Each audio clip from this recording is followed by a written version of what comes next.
Alright, in this video we're gonna look at integrals using MATLAB. So there are a couple of ways to do it, symbolically and non-symbolically. So we're gonna first do it non-symbolically, and this one will only do definite integrals. So definite integrals are integrals with limits of integration.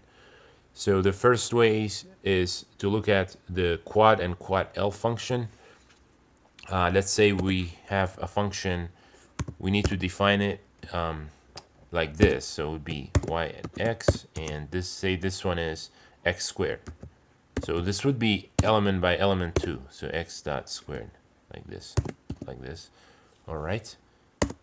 And we can say q equals quad x, quad, y, quad y, and then the limits are 0, comma, say we're looking at from 0 to 4. So let's run this. We get 21.33 and so on. So 21 and 1/3. And what if we did it with quad L? So this would be quad L, not 1. So if we run this, we get the same thing. All right. So, but the difference between the two is precision. Quad L is more precise and more accurate. It uses less pixels. It's using more, using more rectangles than quad. So more pixels. All right.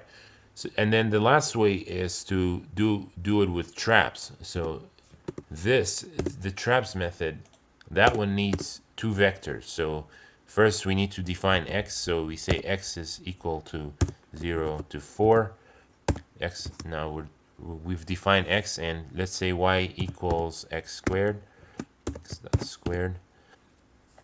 All right, because it's still element by element, and we can say t equals trapz x comma y.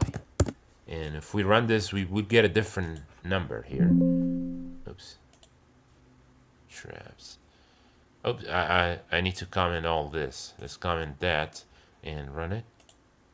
So we get t is 22.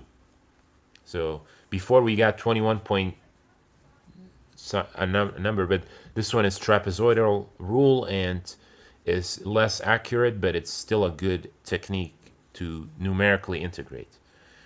All right, so this is for definite integrals. We can also do definite integrals symbolically.